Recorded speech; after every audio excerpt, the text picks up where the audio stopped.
Ukraine has some very personal business with a lot of Russia's military and political hierarchy. Yet we tend to see relatively little news about Ukraine actually targeting specific individuals, save for some apparently random assassinations and the ever-looming threat that Putin may one day find himself to be the target. So why hasn't Kyiv done more on this front? Well, if you have not yet been the target of a special assassination operation, pick up the phone, because today's geopolitics helpline is about to begin. Ukraine has shown that it can strike deep inside Russia, hitting everything from oil refineries to wild berries logistics hubs. But if the last 4 years have taught us anything, it is that democracy, the oligarchy, and the military hold very little true power in the Russian Federation. And since no man rules alone, and Putin himself is a KGB alumnus, the KGB's successor organization, the FSB, must be the actual center of power. Why then hasn't Ukraine systematically targeted high-profile FSB infrastructure or leadership? And thank you for the €10 bribe. I chopped a €20 note in half because the EU makes it surprisingly difficult to scan their banknotes, and this is the one that I had in my photo stocks. Yep, that is the type of riveting story and analysis that you have come to expect from Lines on Maps, I know. Anyway, I am not sure I would ascribe that much power to the FSB specifically, but the question still stands why Ukraine has not attempted as many high-profile assassinations as you might expect, given everything else that Kyiv has put together. And as a starting point, it is not like Ukraine has forsworn assassinations. We know of a baker's dozen Russian generals killed during the war thus far.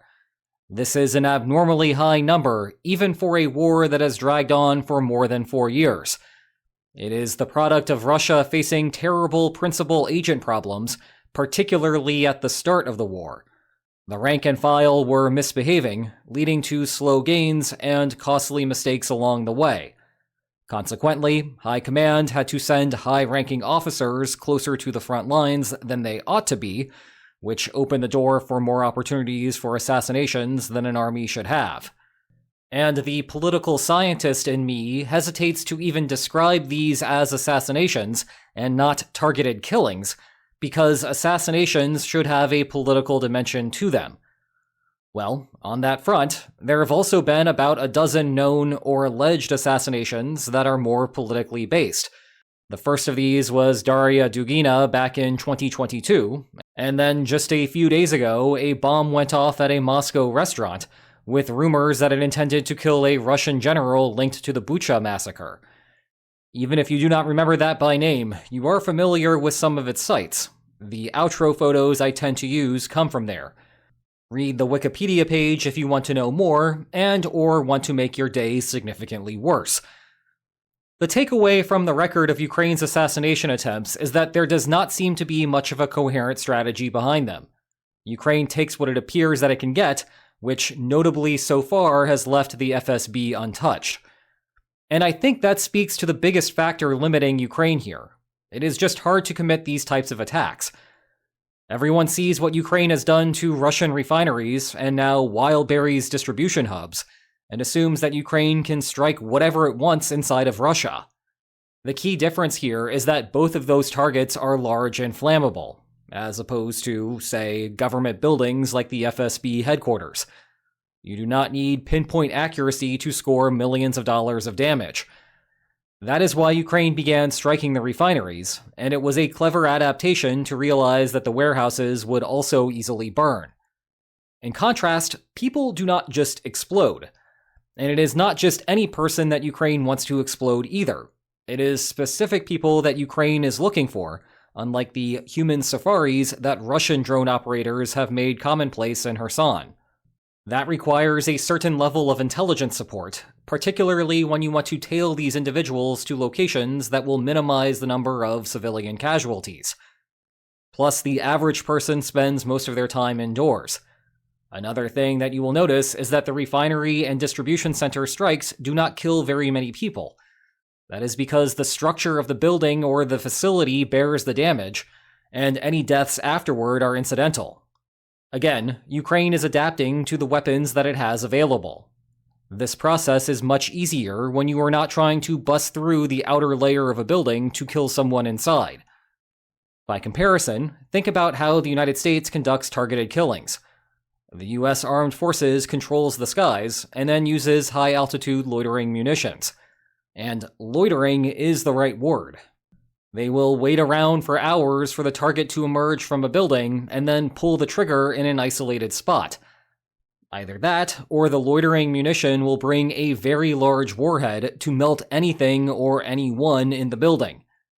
In contrast, the MILF tech that Ukraine uses is there for a deadly time, not a long time. The heaviest option, the Flamingo cruise missile, cannot wait for the target to emerge either. It is press a button, watch it fly, and let it hit whatever is there when it reaches its target. Where we see this type of surveillance capacity tends to be just across the front lines, where the logistical problems are easier to overcome.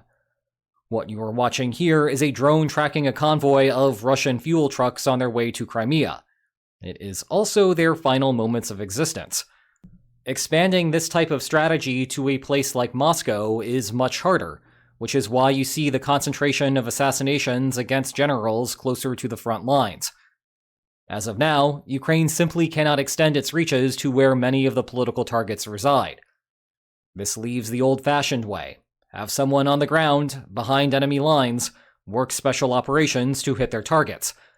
The problem here is that there just are not very many people willing to sign up for that role or able to reach those locations. In turn, anyone who you get over there will be an incredibly valuable asset. And then you reach the remaining limiting factor. These attacks are not as valuable as they seem on the surface. I am sure, for example, that anyone in Bucha would feel a sense of closure if the massacre's overseer was killed. But that hardly disrupts any Russian plans to continue pushing the front line westward. The opportunity cost here is hitting some key logistical piece that drones, for whatever reason, cannot take care of. I do not want to suggest that Ukraine never prefers the human target, just that the human target is not usually the winning target that emerges from the strategy meetings. The one exception here is with Vladimir Putin. The Russian president believes that Ukraine would not hesitate to call his number if given the opportunity. No event would cause greater upheaval in Russia's operational planning than his assassination. Heck, there may be no operational planning left to conduct if a dove comes into office and brokers a settlement. Hence, you may have noticed that Putin spends very little time in the Kremlin anymore, where he interacts with more people and thus exposes himself to greater risks. And when he does make public appearances, they tend to be public appearances.